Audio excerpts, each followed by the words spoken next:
Diha ko no'y nangumpisal og face to face nga nagkanayon.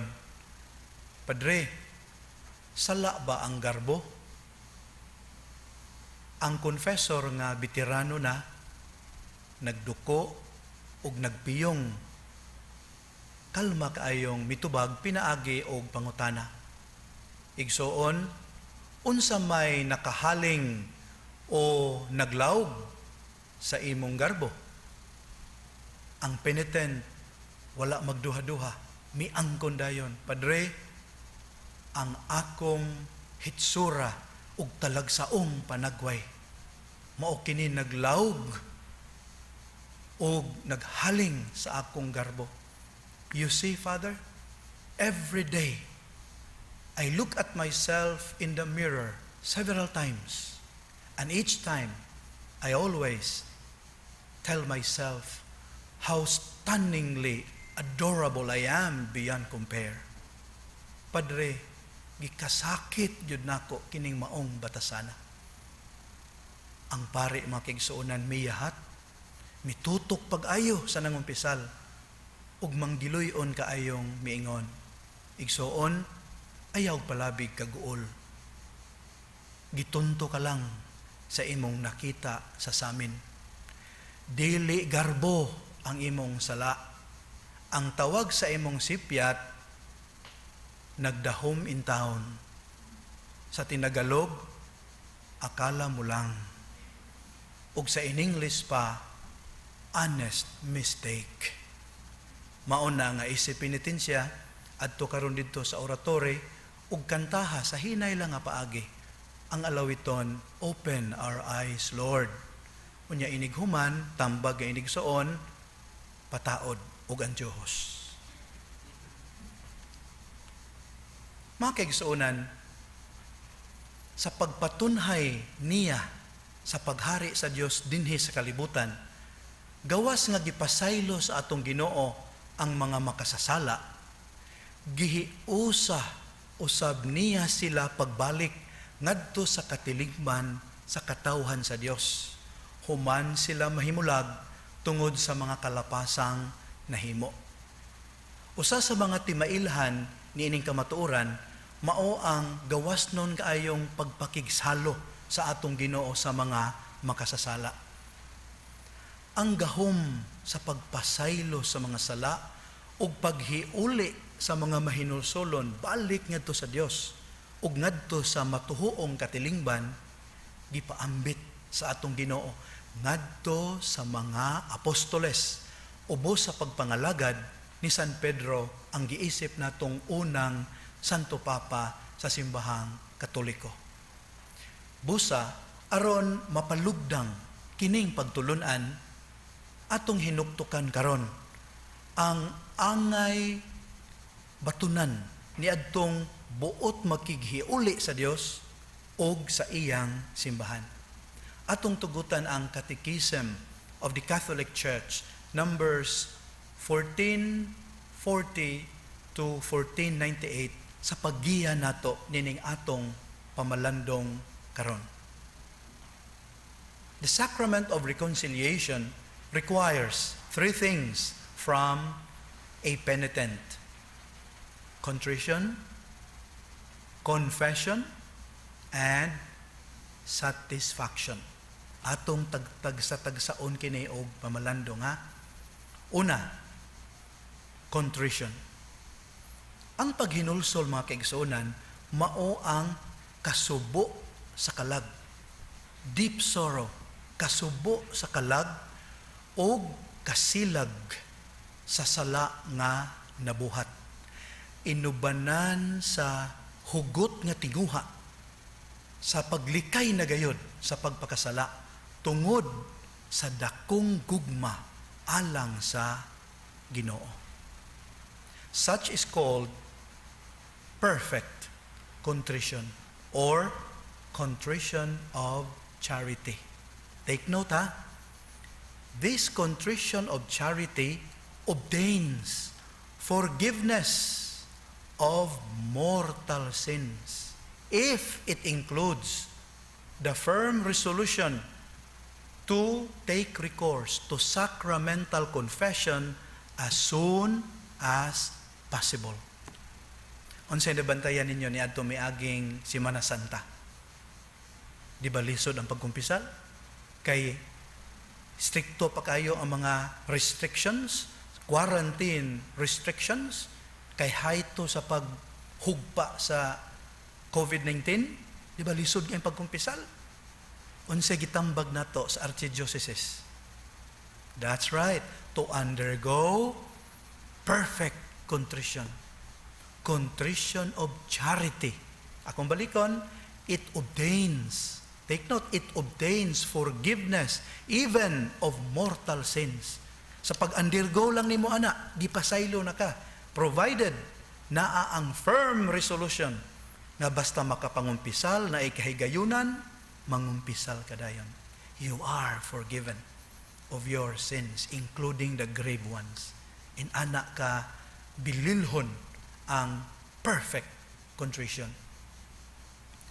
Ang igo lang nga pagkaamgo sa kangilad sa sala o ang tumang kahadlok sa kaalautang dayon o uban pang mga silot sa sala, mao ang gitawag nato og imperfect contrition or contrition of fear. Paminawa ha? By itself, however, it cannot obtain forgiveness of grave sins. So, way gamit? Dili. Way gamit yapon. Nga naman, it stirs the conscience. Ang imperfect contrition, maghasol sa konsensya. It stirs the conscience, initiating a grace-prompted internal process of seeking sacramental absolution. So nagya po'y gamit, bisag di ta makaabot anang perfect contrition, imperfect ra ato ang makabot kay tinukmod lang sa kahadlok sa impyerno, tinukmod lang sa kahasol sa konsensya tungod sa sala nga nahimo, okay ra na. Ngano man, maghatod man kini kanato sa pagpangitag paagi nga mahuwasan ta pinaagi sa sacramental absolution. So nagya po'y value. Pero asa ang mas importante ug mas dako og bili? Perfect contrition. Dili tinukmod sa kahadlok, dili tinukmod sa mere aberration towards sin, kundi kanag yung deep sorrow and hatred for the sin committed. So klaro na ha? Contrition. That's the first requirement. Ikaduha, confession. Human ang maampuong pag-usisa sa atong tag sa katanlag. Kitang mga Katoliko, gi-require na kinahanglan ato kining ikumpisal nga way lipod-lipod ngadto sa pari. Unsa may ato ikumpisal? Ang tanang mga sala, dagko ug magagmay, kutob sa atong mahinumduman. Emphasis, kutob sa atong mahinumduman. Na may uban tuyoon jug limot-limot sa gagmay mga sala kusog ag tingog. Adto nas dagko ug makauulaw nga mga sala. Uy, maghagawhaw naman lang. Ya tuyoon pog limot-limot nya in our hearts maingon nanta Ginoo re mag-igo ato mahalag wa ako masulti kay mauwaw ko sa pare. Dili. Part sa healing ug conversion process mao ang paglanguage sa sala, madagko o magamay. Ngano man, through this disclosure or admission, my dear friends, a penitent looks squarely at the sins he or she is guilty of, takes full responsibility for them, and thereby opening himself or herself once again to God and to the communion of the church. Ang psychology gani gaingon, kana gani ko nung sulti na nato, ma-articulate na nato in words ang ato ang mga negative traumatic experiences, healing begins. So in like manner, kanang pagsulti nato sa itong mga sala, nagsugod na diha ang healing through God's forgiveness. Kung nakabantay mo mga kaigsuonan, lahi sa atong mga kaigsuonang Kristohanon, laing mga Kristohanon, mas demanding ang gipangayo natong mga Katoliko haron ta mapasaylo sa atong mga sala. Nganuman, confession requires, number 1, time. Di ba mugahin tag oras? Number 2, it takes a lot of humility and courage. Di ba mauwaw ta? Ako mangumpisal man pug ko. Mubati yapon kog kauwaw. Kahadlok. Kabalaka mamugnaw akong kamot. Ini pangumpisal nako. That experience alone teaches you how evil is sin and how humility is required in order for God's forgiveness to be obtained. Lahi sa direct confession, sa iyo ng direct confession, nagitudlo sa uban. You can do that in the convenience of your home. Gihigda ka, natulog ka, ayahay ka sa iyo na kaina. Direct to God. Pero kitang Katoliko, no. We have to undergo the difficult but meaningful process of making our confession to another sinner, this time the priest. It requires a lot of humility. It takes a lot of self-abnegation. It takes a lot of courage to do it. And in the process, we are forgiven. Ikatulo mga kaigsuonan, satisfaction or penance. Ang sakramento sa pagkumpisal mga kaigsuonan, magwagtang sa tanang mga sala. Apan, dili kini makaalim sa tanang kalamukat o kadaot nga nahimo sa sala. Busa, ang tinuoray nga mahinulsolon, kinahanglan gyud ay nga manghimayad, muhimo og mga reparations, aron maulian ang iyang espirituhanon nga kapiskay.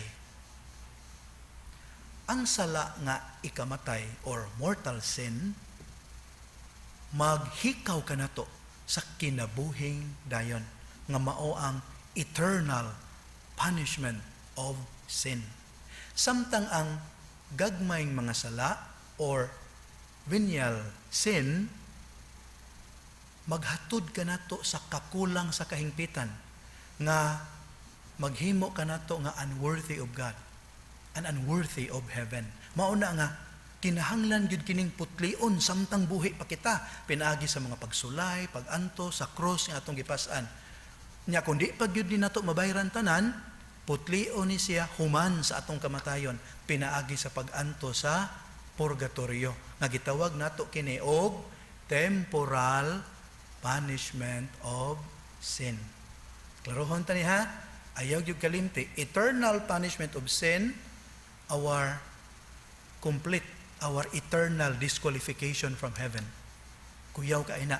Yan na po'y temporal punishment, inescapable purification from unhealthy attachments to creatures and pleasures. Nga kinahanglang i-undergo na to sa buhi pata through our respective crosses in life, if not through or after death through purgatory. Muna atong pagtulon ang mga Katoliko. Importante atong masabtan nga naman. Take note sa sunod na akong ipadayag base sa Catechism of the Catholic Church. The forgiveness of sins and restoration of our communion with God entail the remission of the eternal punishment of sin. Nanduta no? Inig pangumpisal din nato sa kinisingkasing, i-remit sa Ginoo. Papao niya ang eternal punishment of sin. Unsa ganitong eternal punishment of sin?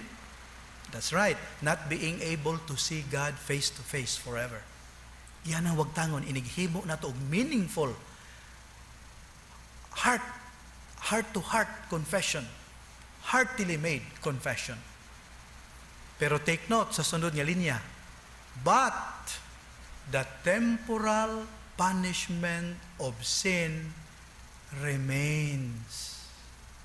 So dili tanan mawagtang mahabilin ang temporal punishment of sin. Unsa ganitong temporal punishment of sin? Inescapable purification of our unhealthy attachment to creatures. Di na mawa, inigkumpisal. Nga naman, matag sala na damage nga mahimo. Nya di man na mawagtang ang damage sa tulo ka manamo.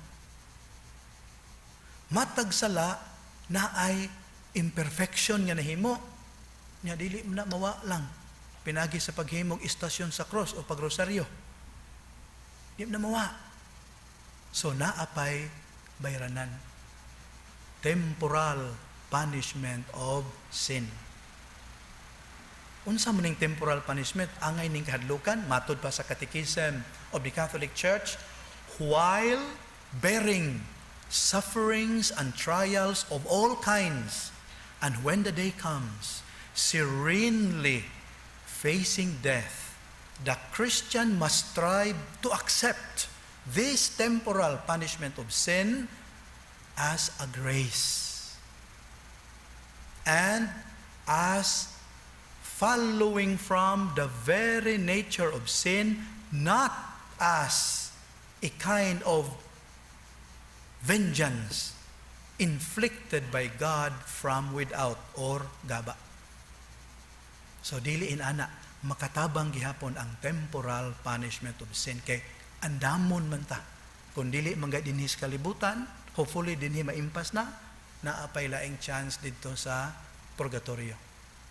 Pero nagpadayon ang Catechism of the Catholic Church. Nindot kayo ang sunod nga gitudlo niini. Listen carefully. A conversion which proceeds from a fervent charity can attain for a penitent complete purification in such a way that no punishment would remain. Hinduta di ay sa kanang conversion, change of heart and mind. Mo undergo ganita anak humanta mangumpisal, no more punishment. Basta hinduta. Eternal punishment of sin, and temporal punishment of sin, papa. Mauna mga kaigsuunan na we Christians, especially we Catholics, should strive by works of mercy, as well as by prayer and the many actions or acts of penance to put off completely the old man, the old self of selfishness, and to put on the new man, our new life in Christ. Colossians chapter 3 verses 9 to 10. Klaro na ha? So muna ikatulo nga requirement. Satisfaction. That's why, my dear friends, many of our confessions seem to be ineffective. It's because either kuwang ang contrition or yamaan ang confession or wala ta mo undergo sa painful na process of satisfaction. Isip panapos mga kaigsuunan atong hinumduman, ang sakramento sa pakighiuli maghatag kanato niining musunod nga mga espirituhanong sangputanan. Basta lang kinasing-kasing ug mabulukon ang atong pagsaulog ug pagdawat niini. First, pagkahiuli sa kahimtang sa grasya, restoration of the state of grace, pinaagi sa pagkighiuli sa Dios. Ikaduha, pagkighiuli sa faith community nga mao ang simbahan. Kaya mataghimo nato og sala, no matter how private, we are distancing ourselves from the faith community. Ikatulo, kapasayloan sa silot nga dayon or eternal punishment or privation of eternal life nga bunga sa mortal sin. Ikaapat, pagkunhod, pagkubos, diminishment of the temporal punishment of sin nga resulta sa tanang sala, including venial sins. Ikalima, kadait o kalinaw sa tanlag, ug espirituhanong kalipay. Ug sa katapusan, pag-usbaw, an increase of spiritual strength sa paglahutay sa atong Kristohanong pagpakigbisog batok sa dautan. Makigsunan ako agyuning gipahimugatan ngano man ang ato banghilyo gahisgot sa power of the keys nga gihatag sa Ginoo ngadto ni Peter, the power to bind and to loose, to forgive and to excommunicate. Kining maong gahom gipaambit usab ngadto sa mga apostoles ug ngadto sa simbahan. Kini lisod dawaton alang niadtong mga tao nga ilang giisip, ilang kaugalingon nga wise. Pero alang nato mga Katoliko, atong dawaton kini sa tumang pagpaubos, trusting in God's wisdom. Nganong ingon ni ani ang iyang pamaagi sa pagpasaylo kanato. With all humility, sama sa gihisgutan sa first reading ug sa second reading, atong dawaton na ang sacrament of reconciliation, sacrament of confession, sacrament of penance, mao kini ang ordinary means diin kita mapasaylo. So tagaan tani unta nato og bilih, tagaan nato kini og igong importansya kay pinaagi niini kita mahiuli sa Dios ug sa simbahan.